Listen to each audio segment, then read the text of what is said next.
Well, my goodness, that's quite a question. I mean, there are so many flashpoints of various kinds that sometimes you're even tempted to go with all the conspiracy theories about some kind of manipulation going on with all of this. I mean, when you look at the Ukraine, say a year ago, almost now, it was obvious the Ukraine was not going to be returned. The Crimea was not going to be returned to the Ukraine. But I remember giving a talk on that probably sometime last March, and I said, the big question is, what about the ethnically Russian provinces in the east of Ukraine? Will they go as well? And of course, that's the point now. And of course, all of the sanctions that have been applied against Russia are pushing Vladimir Putin into a corner. And, the Russian budget was scheduled for the next 2 years on the basis that oil would be at least $100 a barrel. And all of the explorations in the north, in the Arctic regions in Russia, which of course can't be done without basically United States technology, that's all stopped now. So I don't know where this game is going to end. And I suppose it's who will blink first. So then you look at North Korea, then you look at the possibilities of an electromagnetic pulse, whether it's from, a nuclear weapon, which anybody with a suitcase bomb could do with a hot air balloon, for example, or some, eruption of the same kind from the sun. Plus, obviously, the whole religious situation, like the atrocities you saw yesterday in Afghanistan, etc., and the name of this group, ISIS, the Islamic State of Syria and the Levant, which is going to impinge on the borders of Israel if they manage to progress that far. And obviously, Israel is not going to sit idly by if that happens. So it's a question of which catastrophic outlook do you choose?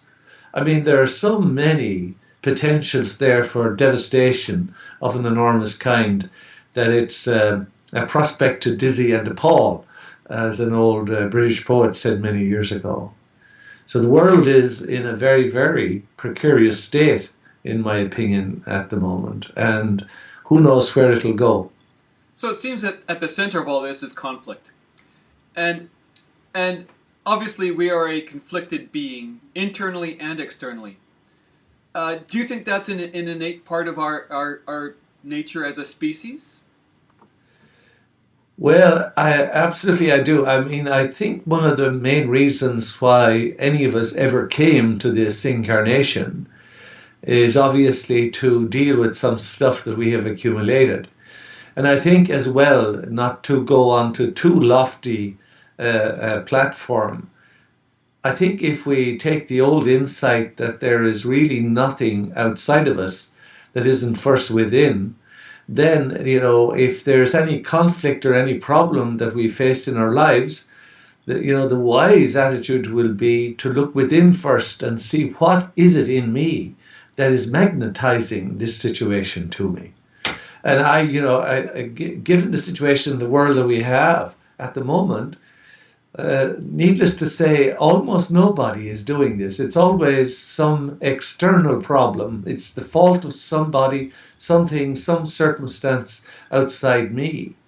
And I think the real deep healing in the world is only going to come about when we begin to understand that what's outside is simply reflecting what is inside me.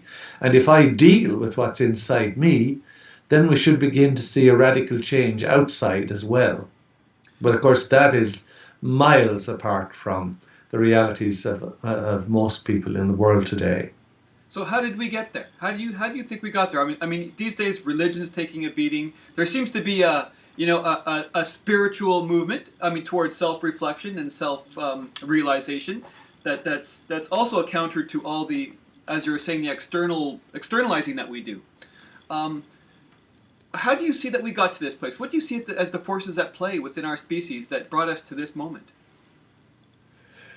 Well, that's a very large question. I don't know. I mean, if we take the old Eastern view of reality that we have descended down through planes of frequency to here, we're basically trying to explore the potentials of these realms, whereas fundamentally we're beings who came from an entirely different realm and eventually go back into the creator or whatever way you wish to describe God. I mean, the word God has become so abused now that it's almost beyond rehabilitation because it's filled with so many images of a judgmental being who's a sort of superintending deity and whose main intent in life is to keep us in line. I mean, unfortunately, if you look at the Western religions, say Judaism, Christianity, and Islam in chronological order, they're all looking at this kind of God, a judgmental God who's fickle, capricious, vindictive, and in many ways, if you look at some of the pictures, for example, in the Old Testament, psychotic and neurotic and insecure. I mean, if you don't, I mean, this is not an off the cuff remark. If you look at the many images of God in the Old Testament, you see exactly those features at the heart of the deity. And of course, there's a major problem with that because whoever's concept of God that is, it certainly doesn't reflect who the creator of this universe is. But I think, unfortunately, a lot of us have got into the habit of fundamentally imitating that kind of God in our behaviors. It's all about judgment, it's all about conflict, it's all about, triumphing over an opposition, a group or party of some kind or other. And once we have those set of goals as our ideal, I think we're going to be in dire trouble. So I guess it comes to the point of, did we reflect that God? I mean, is that God, like you say, is that conflicted God just a reflection of our own conflict? It is, and I'm not sure which came first, the hen or the egg. But fundamentally, I think the solution is not conflict. The solution is not victory. If you may defeat your enemy, but if you don't reconcile your enemy, you're going to have to fight another day before very, very long. So I think that is the fundamental issue with the world today. We can have all sorts of peace initiatives. We can have the United Nations do this, do that, the other, but they're all band-aid solutions, and the real issues are not being faced at all. Now, I'm not sure if we can ever get round to that. I certainly hope that we can, but the issues are now at a stage, where it's no longer a joke. Look at the casualties. I remember last year I looked at the amount of people who died, say, since the Napoleonic period. Look at all the major conflicts. We've had the Franco-Prussian War. We've had the First War, the Second War. We have the wars in the East, in Vietnam, etc., etc. Oh my God, the total is absolutely staggering. The millions upon millions of people who have lost their lives. And all we have at the end is a rather uneasy truce that could unravel in our own time in quite a catastrophic way without very little effort. Well, let's go back to God. How would you personally describe that force? Well, if we take a sort of scientific model of what has happened, I think we're fundamentally going to see that the religious concepts, unfortunately, have done an awful lot of damage. And I say that while fully recognizing the wonderful things that religions have contributed. I have known countless people who, for example, gave up their own lives to go out to Africa, to China, to other places to work for very disadvantaged people, not counting what they do at home. So I'm not bashing religion as such. It has done an awful lot of good. But what I am saying is that the concepts that religion puts out there about where we came from, what we should be doing while we're here, and above all, what we should do, to take care of our final destiny, are very, very much off the mark. And unfortunately, until we correct that, I think we're not going to go very much along any path of reform. Well, you've had access to the highest levels of the church, have you not? Did, did, Yes, is yes. there is there a concerted effort to a conscious, concerted effort to maintain. There's a lot of stuff going on these days that suggests that keeping the masses ignorant is a form of control, and it starts with of course the money lenders and the church and all these people in power. Do you subscribe to that perspective? Do you mean to say that the forces of religion are being used to keep people in the dark? Yes, I mean consciously. Do the highest levels of the church do they actually believe what they profess? I think they do. I mean, I'm not a subscriber to the belief that there's some sinister plot to keep everyone in subjugation. I think what the people in positions of religious authority are doing are, for the very, very most part, entirely sincere. But I think what is not sincere is a willingness to look more deeply at the fundamental belief systems. I don't think that willingness is there. So, in other words, it's a question of keeping the ship on an upright keel and moving on and not questioning deeply. I think that is the really major problem, that there's no willingness to look really deeply at the fundamental belief systems. And unfortunately, the fundamental belief systems are crippling the power and ability that we all should have.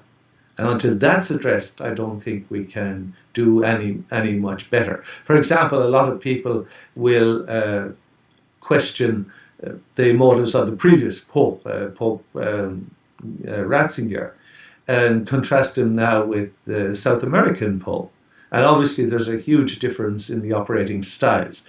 Obviously Pope Benedict was a very rigid and doctrinaire person, and that didn't help things. But while he was a very learned man, is a very learned man in many ways, I don't think he was ever willing to address a question at the heart of the matter. It was all about the organization and readjustment of what already existed, but there was never a willingness to go beyond that and question whether this whole approach might be something that needed reform. Go ahead, please. Yeah, you mentioned actually the phrase belief systems, and it seems to me that how many of these people just actually learn a system as opposed to, as you suggested earlier in the interview, whereas by going inward you actually can unravel the twistedness that makes us a conflicted being. Right. So how many of these people that actually represent a spiritual path, how many of them actually go inward and have done the work to understand what it is they're saying, as opposed to following a belief system? Well, I think the number of people who are willing to go that far are very few and far between. And fundamentally, they have taken the body of belief and practice that they have been, I'm using the word indoctrinated now advisedly here, not in a pejorative sense, but that's the process in which we all grew up. Right. Now, there was a certain set of beliefs were imprinted on us as we grow up, and the difficulty with that is that when we discover that there's some problem, it's no longer a question of acquiring new knowledge and new information, because anybody who knows anything about how belief systems function realize that after a very short while, the fundamental beliefs descend almost into our DNA, so that it's a program that's running. So the solution any longer is not getting better information or more knowledge, because you have to undo the programs that are running you, and they are now part of my physicality. So at a deep level, of course, this is enormously upsetting, and fundamentally, therefore, there's even less likelihood that people will engage in such a process. Now, as regards to people in positions of authority in religion, there are very few who would even realize that was the case, because they have taken the system that they inherited, they believe it to be the truth, and they proceed simply to administer that system. But if you, for example, look back at the teachings of what Jesus Christ was here to do, and if you see through close analysis how that whole system was literally turned on its head by those who came after him, it is again truly a prospect to dizzy and appall. So the problem is within the belief systems as well as how we administer the systems themselves. So in your opinion, what is at the core of this conflict that seems to be at the center of our actions and our thoughts? Well, I think it's a fundamental misconception about why we're here, what we came to do. I used to phrase it in years gone by when I was a teacher. I used to phrase it as the four great questions. Where did I come from? What should I do when I'm here? Where am I going? And what do I expect after death? These are very, very probing questions. And I think in the Western traditions of religion, we don't have a very good understanding of that. For example, a lot of the Eastern traditions believe that the most fundamental thing in our whole incarnation is what occurs between the moment of death and the next incarnation. And they're major texts like the Tibetan Book of the Dead and the Egyptian Book of the Dead, which tell us a lot about that in-between state, between death and the next incarnation. Granted that the Tibetan Book of the Dead, the Egyptian Book of the Dead were never known by those names. These are relatively modern labels that are put on disparate collections of texts. But they did tell us a lot about that state. Whereas in the Western religious traditions, the three major religions, there isn't a word about that. And if that's one of the most important phases of our whole existence, then surely that must be assessed as a major lack. And I don't know where one would begin to try and inculcate that. For example, in Christianity, the only thing that pertains to that period, when we breathe our last, is are you going to go to hell or heaven or some in-between state as a temporary measure? There's nothing at all to suggest that there might be some major evolutionary accomplishment that we could bring about in that state. So I think the fundamental problem is that most people don't even realize that the problems exist, much less advancing as to how we might solve them. So would you say then that there is a purpose in this world that for an individual being? In the grand scale of things, I mean. Yes. I would prefer maybe not to say that there is a purpose for me or anyone as an individual. I would rather say that there is a lot that I can do in terms of having a purpose in this life. So in other words, instead of seeing me as working out the details of some plan some supreme being has for me, that there is enormous potential for me that I can do in making known the unknown in this creation. So I don't, I often look very late at night at TV and I see some ads, what is God's plan for me? I don't think God has a detailed plan for me. I don't think the will of God is for me to work out a specific plan. I mean, if we take the basic understanding that whatever I express to others is going to return to me, probably amplified, obviously you can call that, if you wish, the structure or the outline program that the creator of this whole structure put in place. But I prefer it to see it rather as something that I can work out and I can expand and I can accomplish enormous things of all of this kind. If I understand, for example, that whatever I put out to others, whether it's kindness or anger or resentment, is going to come back to me magnified. That I don't need the threat of everlasting punishment in bottomless perdition to force me to do A, B, or C, or D. It's a matter of acute self-interest that I do not deal unjustly with somebody or that I am unkind to the poor or the needy. It'll come back to me in this life. I call it cash karma, as opposed to credit card karma, which happens in the next incarnation. Most of the stuff that happens in our lifetimes is cash karma. In other words, it's the return in this particular incarnation of what my attitude is to others and other situations. It comes back like as if it were magnetized to me. So then would you say that we do have free will within this structure? Absolutely, I do. Yes. And is that something that's honed, or is it something that we're born with? Is it something that we acquire through practice and work, conscious? But yeah, I think Randall, it's probably a mixture of both. Obviously, we come with it, but an awful lot of people who feel that they're free, they're not actually free at all. They're just going along with these programs that they haven't ever bothered to question, or maybe it's even news to them that they ought to be questioned in the first place. So to free ourselves from that, I think, is a huge task.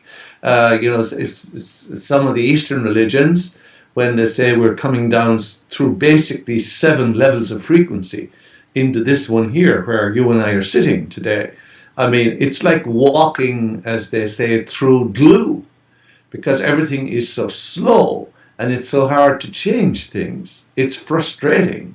It's a situation where you almost would be inclined to give up, like as you started out this interview with talking about the world today. I mean, this is an awful prospect, and you may say, or you or I may say it, but what effect will it have? It's almost an invitation to despair when you see so much that needs to be done, when you see the magnificent potential that could follow upon that change, but the chances of getting any headway accomplished, of course, are enormously against it. So there is obviously free will, but it's free will in a very dense material structure here. And until we realize that whatever you and I basically are, which is obviously not just the physical body, but very importantly the physical body, if we realize the kind of slow frequency in which this world operates, then we begin to realize the difficulty in making fundamental changes in that reality. Well, how would you describe then our relationship as individual beings to the whole?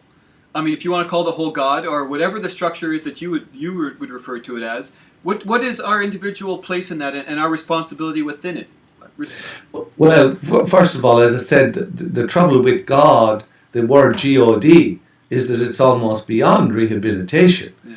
And my friends Richard Dawkins and Christopher Hitchens, who died recently, I call them the boutique atheists.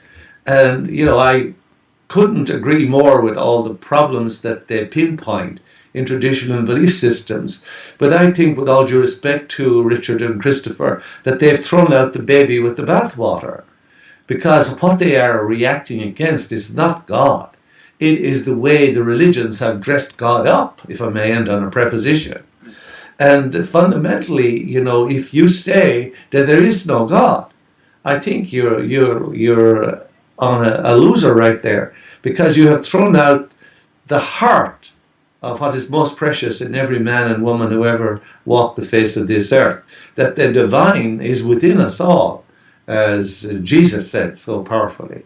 And if you abandon belief in God entirely, or even if you don't realize that it's against the religious God you're reacting, not God himself or herself or itself, then, of course, you realize that our real source of power is the divine within us. So in respect to your immediate question, what is our connection to the source of all that is? I believe we are all incarnations of that power. We all have the divine life within us, as Jesus taught, and it's up to us to apply that.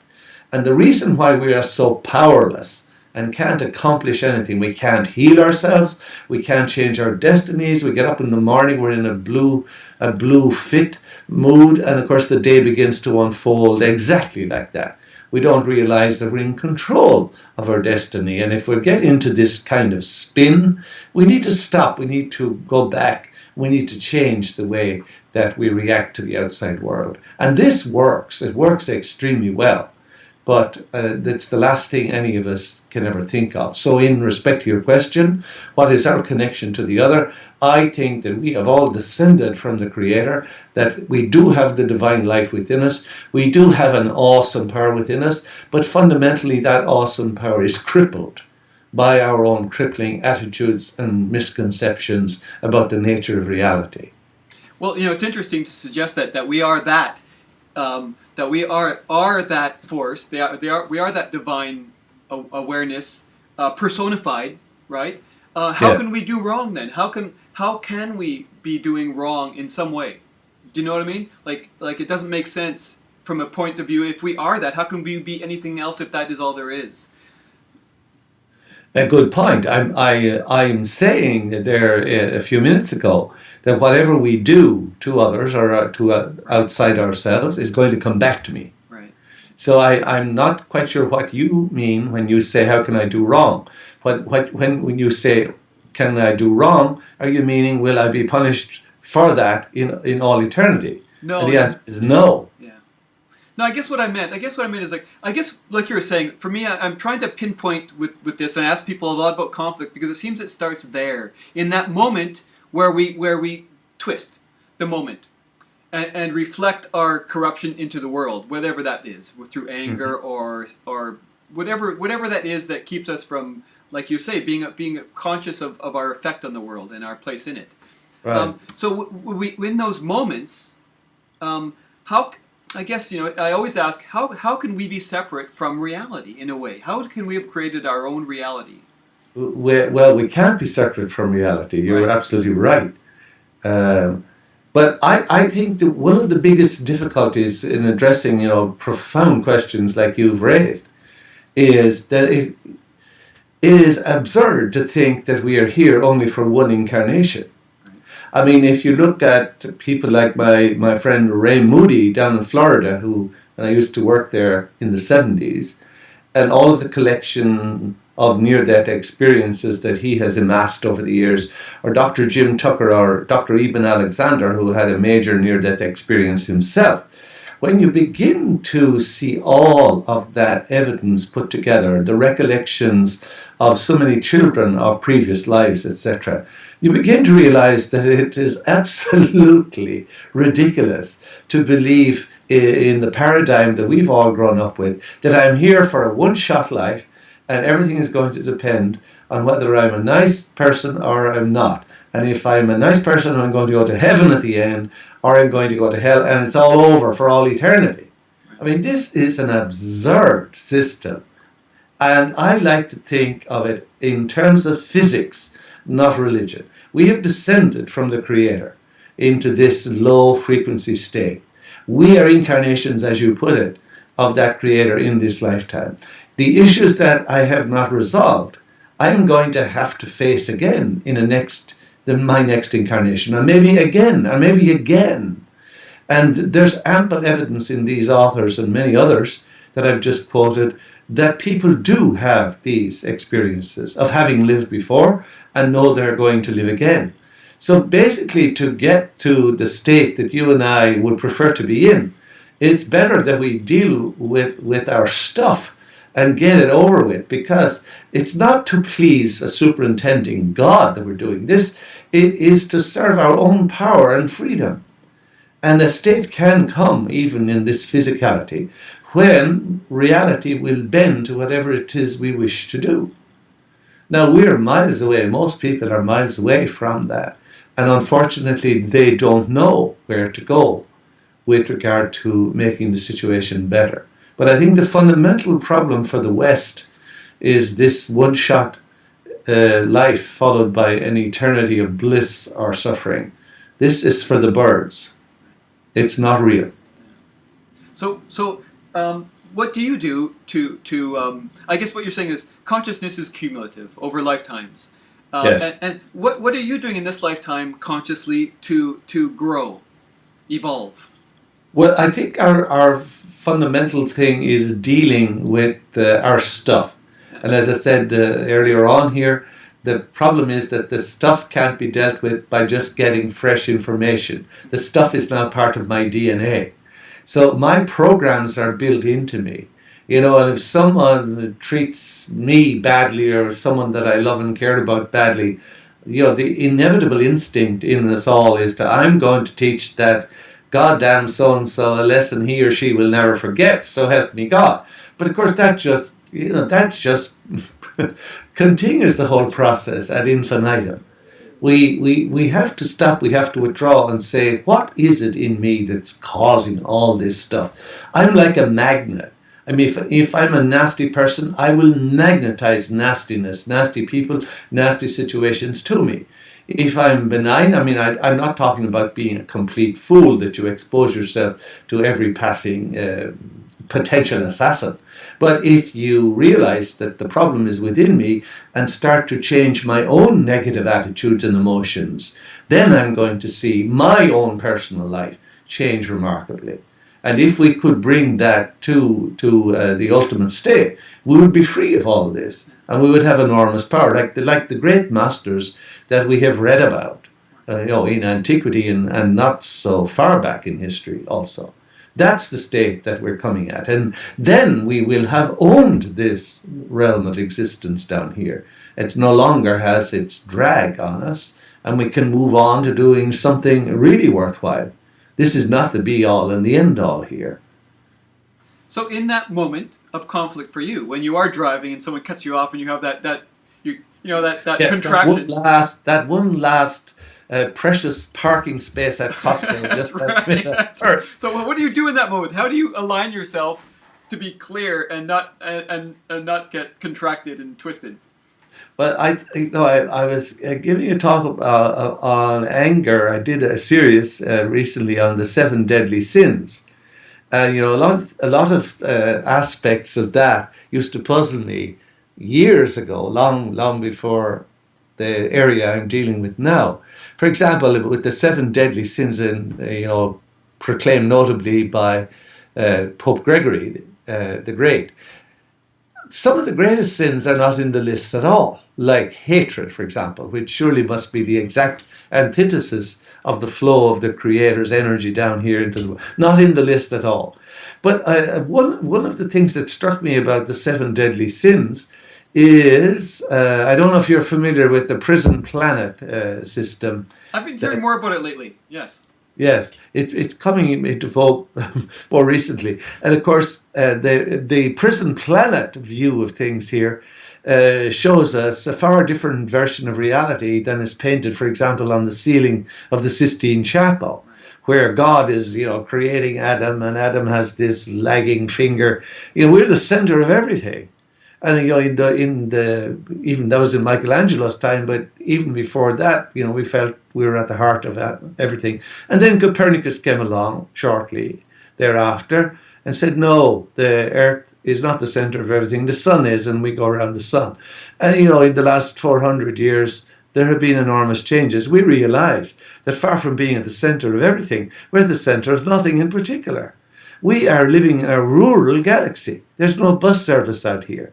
And if the prison planet system is correct, then we were deliberately placed here long ago to preserve the rest of the inhabitants of the more civilized universes from our deadly effects. So we are in the boondocks here to protect others from us. So that's a very gloomy start to have to begin with, but it's not a bad start to begin with. And it helps us to realize, how much of a struggle we have to endure in order to get out of that system and make something worthwhile out of this particular struggle. I've forgotten the exact question you asked me because I went off on that tangent about Prison Planet, but maybe you've forgotten them too. I think I have, but I know it started with, I'd like these interviews. I always ask very personal questions to people about what they do in those moments of internal conflict. Oh, yes. I'm sorry, I've forgotten that.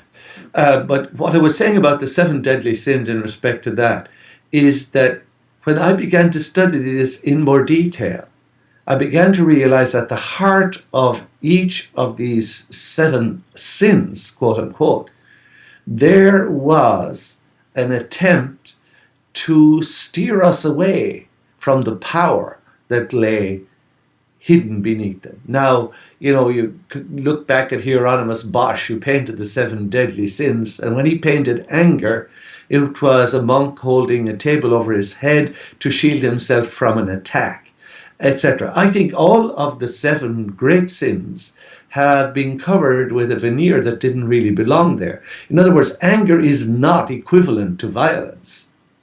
But that's the way it's always been. So if we can filter off the violence out of anger, we see that there is an extraordinarily major power that we can use to create, which we have been shooed away from by people who want to keep us in subjugation. The seven deadly sins, I think, are concealing major areas of power within the human being.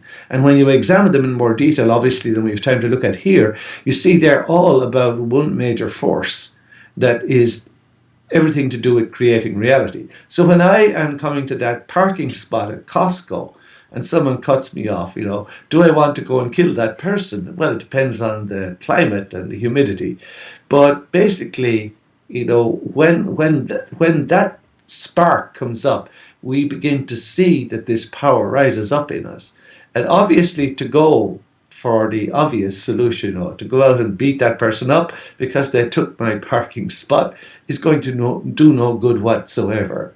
But I think it's an example to realize that I must withdraw within and address things differently once those experiences throw them up into my field of view. And if we become good at that, and I don't want to leave myself open to saying, okay, if I hold back my anger, I'll find a parking spot at Costco every time I go down there. That's not what I'm saying, but it's along the right lines. If we deal with our own deviant energies, if someone does something and I want to beat them up immediately, if I withdraw from that and begin to take a more holistic view of reality or what's causing this kind of life that I'm living with. For example, if I can't get on with my wife, maybe there's something in me that is causing that to be.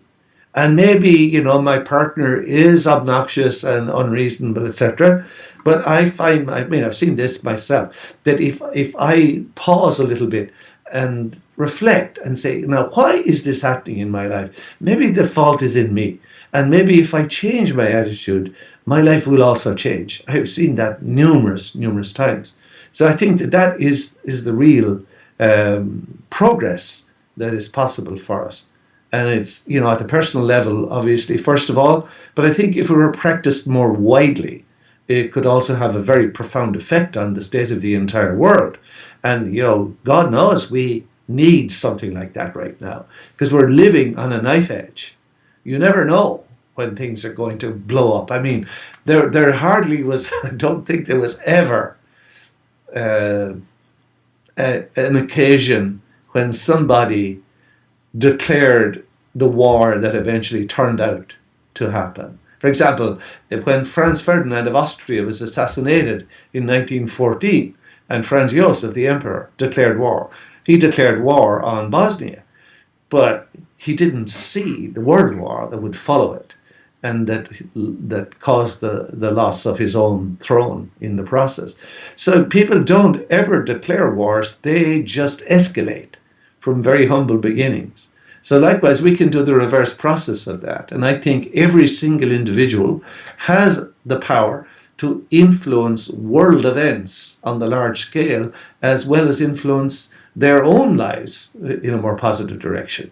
But, there's all sorts of doubts that come up in the face of that. You say, how could that possibly be? Well, I think the bottom line has to be, if we have held fast to that belief we discussed there at the start, that we have all descended from the Creator, then the fundamental problem we all have is that we have absolutely crippled that power within us by our belief systems and by our doubts and insecurities and wholesale emotions that go with all of that scenario. If we could withdraw from that, I think we would see a major change in ourselves and in the world. However, the religious belief systems are not going to help us in that at all, because most of it, for example, if you believe that Jesus says love your brother, etc., he did it. He did it not to try to make us nice people. That's not why he said love one another, and that's not why he said forgive and you should be forgiven.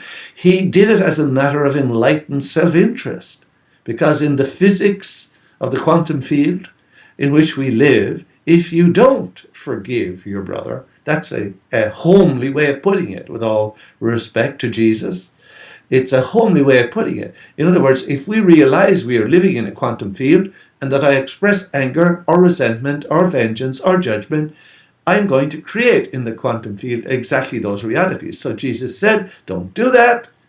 Just deal with it and it'll resolve it. So that is what Jesus really came here to teach us, in my humble opinion. He didn't come here to help us to live our lives and placate the anger of a vengeful God. I mean, even the very images in which the reality of the lifetime of Jesus 2,000 years ago is couched. God is pissed off, to use a homely term. And, that goes with the belief system that the world was created on the 23rd of September in the year 4004 BC, which is Archbishop James Ussher of Ireland's calculation. So for the first 4,000 years, things didn't go well, and God was really annoyed, and his vengeance had to be appeased. Now, can you imagine a supreme being having vengeance at its heart? But anyway, go along with the story. Vengeance, yes. So how is God's vengeance going to be satisfied? Well, as God is a divine being of infinite magnitude, the only individual who could make up for that offense would be another divine being. Now we're told, of course, there's only one God, but conveniently there now appears another person, the Son of God. And this Son is incarnated in Jesus. And Jesus has to come here for one reason only. He has to go through a period of teaching, 2 years and 9 months, and then he has to go through the most horrendous death imaginable. He's scourged at the pillar, he's crowned with thorns and crucified. And what's the purpose of it all? To appease the vengeance of God. Well, I'm saying if that is the kind of God that exists, then he loses the right to be called God. This is a whole make-up facade of reality. Jesus didn't come here to do all that. He didn't come here to suffer and die for our sins. If he did, he would have abolished God, because such an entity that would demand that could not possibly claim to be the creator of all that exists. So, there's only one Son, Jesus. No sign of any daughter, no sign of any female. So God is the single parent. So I am taking to saying, instead of God be with you, I'm taking to saying now, may the single parent be with you. Because I think it exposes that whole corruption of how the teachings of Jesus were absolutely twisted beyond recognition. He came here to teach us how to create in the quantum field. And all of the attitudes that crippled that ability is what he talked about altering. He was talking, obviously, to a very, very primitive audience, with all due respect, and had to speak in humble terms. A lot of agricultural metaphors, sowing and reaping and fishing and so forth. But the message is there, that we all have the divine within us. The kingdom of heaven is within you. How many times did he say that? The Father and I are one. And if we really grasp onto this power, then we're coming out of slavery and being able to create the reality that we would wish. And all people who have this power will live in harmony, peace, and joy. That is what he came to teach. It's a most exalted message. But look what's become of it. Suffering and dying for my sins, the more blood the better. The more gory pictures of crowns of thorns, the better. This was an accident. It wasn't the main line of what he was about at all. How has your understanding changed from your beginning, your journey of conscious understanding of what your purpose is, to now? How have you evolved? Well, I began to see how limited that whole point of view was. And I wasn't sure exactly where to go, because there weren't any leads, obviously. Now Pope Francis the other day made an announcement that was very, very shocking to many people. He said, that someone's pet, I think it was a dog or a cat, but he said, all God's creatures go to heaven. In other words, cats and dogs go to heaven. At least that's a break out of the mold But I think, all goes to heaven is still a very homely way of understanding what we're talking about. But at least it's progress in the sense of breaking the mold. And of course, there are all sorts of beings. I mean, once we get rid of the idea we're at the center of everything here in this universe, you're open to the prospect that there may be all sorts of beings. And maybe the emanation of the Creator coming down through all these levels, maybe it will take up its abode in an inanimate object. I mean, I saw the thing on YouTube yesterday. A turtle had turned over on its back, and of course a turtle, when it goes on its back, it can't get up again. And another turtle came along and pushed it until he righted up his friend. I think I saw it on the news actually last night. It was somewhere in Australia. So we tend to limit in our understanding the ability to which all of the creatures on earth can reflect the Creator. And if you can't walk and talk and speak, you don't have consciousness. Everything is consciousness. The degree to which the consciousness can be expressed, of course, is limited by the complexity of the structure. But everything comes from the Creator. And therefore, if you want to use a homely phrase, everything goes to heaven at the end. But we are striving for much more than that, I think. Much more than going to heaven, even though that's paradoxical in a sense. So it's an example, I think, of trying to make better sense of reality while trying to keep the basic frame of reference intact. Death, judgment, hell and heaven. So go ahead. How do you see these times? I mean, it seems like I've heard a few quotes from this Pope that seem to be very what's the right word?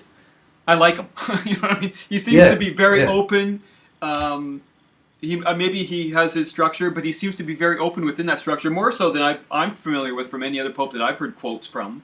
You're right. I mean, it seems like it seems like it's a very intense time in so many ways, as you started with. Environmentally, politically, in every way imaginable. It seems like this is a very intense time in our history.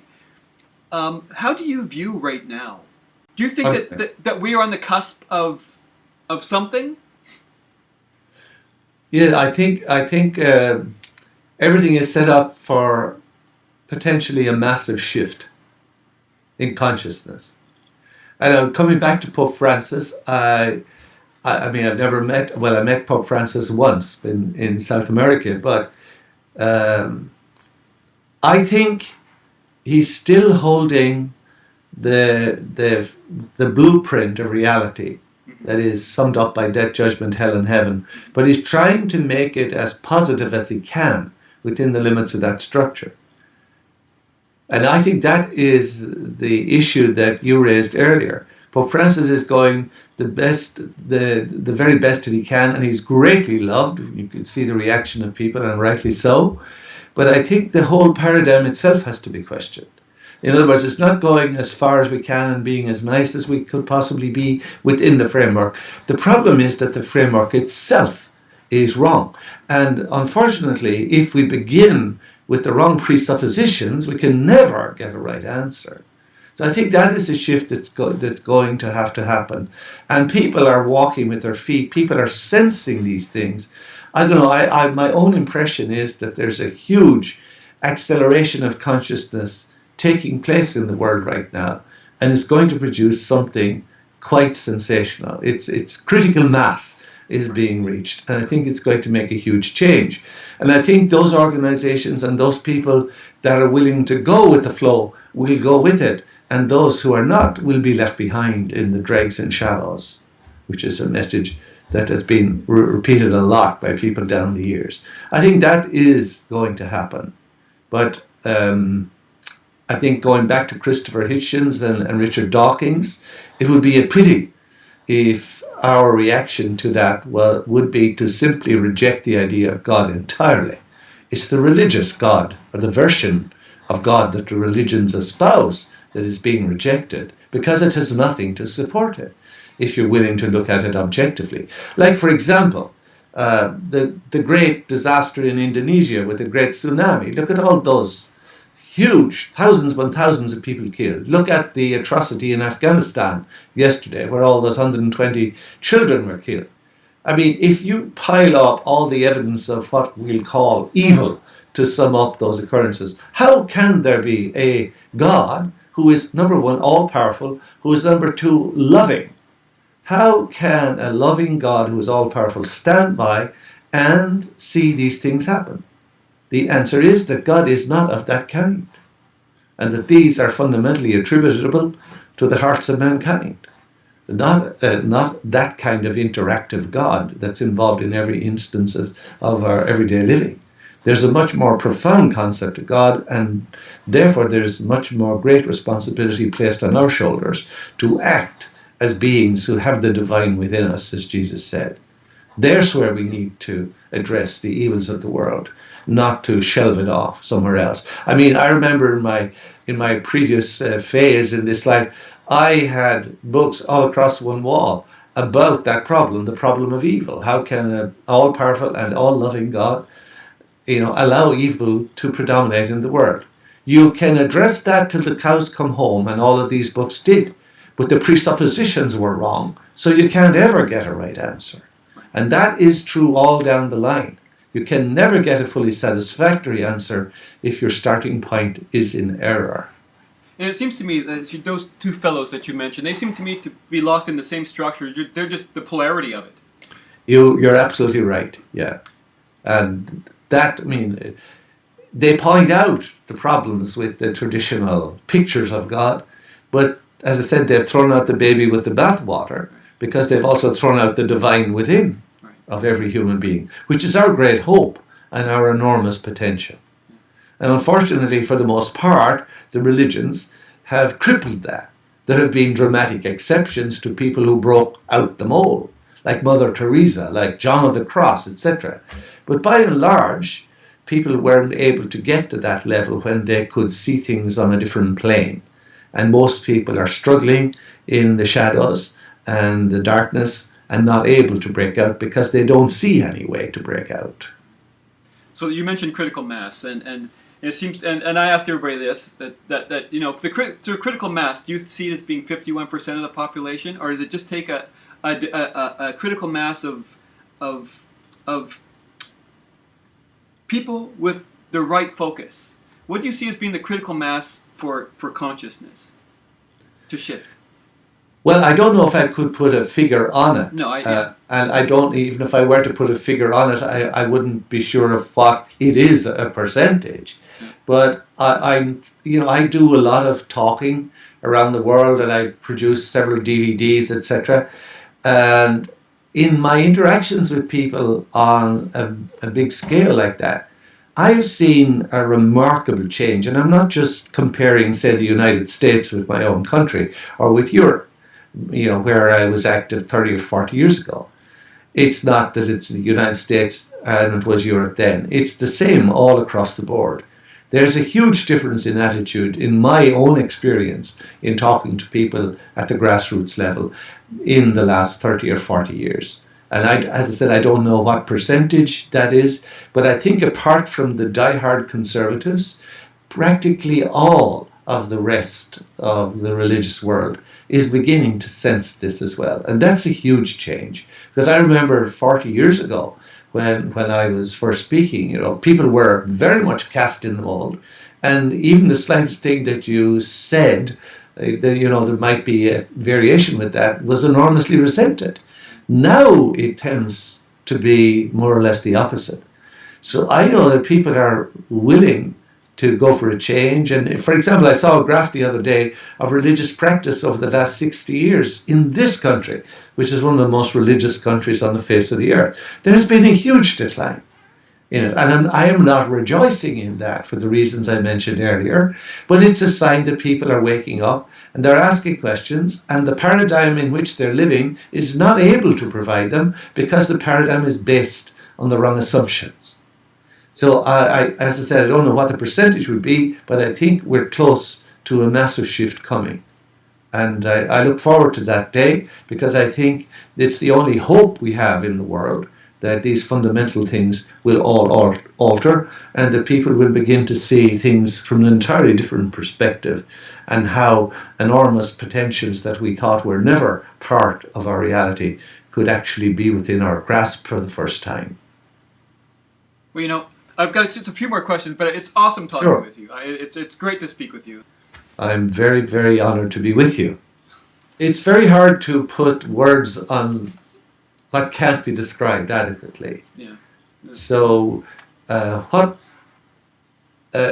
poet in Ireland, Paddy Kavanagh, whom I loved his work, he said, "There are no answers to the real questions, only the stab and grab of unknowing." And I think that's what we're trying to do in this fumbling interview. We're trying to put words on what can't be expressed, but at least we're in some kind of an impressionistic way trying to paint a picture of what can't be pictured, because it's only by breaking through into those realms that our real power, happiness and fulfillment will come. Exactly. I understand the paradox of what I'm doing. That somebody watching a YouTube video, it's not the answer, but I have been shaped by things, whispers I've heard, by things I've heard, lines I've heard, by people I've seen speaking those words, and I hope to give access to those moments for other people as well. That's great. Yeah, that's exactly what I did. A series of DVDs and a series of articles that are on my website. If anyone's interested in this interview, my website is Hamburger Universe, HAMBURGER Universe. It was an image of the way we think of the world. In the middle, we have us here on this earth. We have the vault of the heavens above, where God and the angels and the saints and my dearly departed relatives are waiting for us to join them. And underneath we have the vault of the underworld, with the hot and cold hells of Milton and Dante. And when I looked at this picture, I drew it on a board one time, and I said, "My God, that looks like a hamburger." With a sandwich in the middle and a vault above and below. And that is the mindset, obviously, of the Western world. We look up when we think of God, and we look down when we think of the devil. And of course that leaves unanswered the whole situation of the people in Australia and South Africa. And where are they looking? That's right. But anyway, as I said, that I called my website that Hamburger Universe because it's a mindset that's crippling the whole Western world. And the DVDs I produced and the articles on that are on that website if it's of any interest to anyone who looks at this. Anyway, I dovetailed off there. I will, at the end of this video, I always put the website address of the person I've spoken with. I make sure that this is a portal to hear more from you as well. Okay. And one more analogy about your hamburgers is that we're the meat puppet right in the middle being squeezed, right? That's right. Ready to be devoured. Hamburger machine. So my last question that I ask everybody, if you could make a public service message to humanity, yeah, what would you tell people? What would you say to people? Oh my, that's a tough one. Oh well, give me a second till I think about that. No problem, yeah.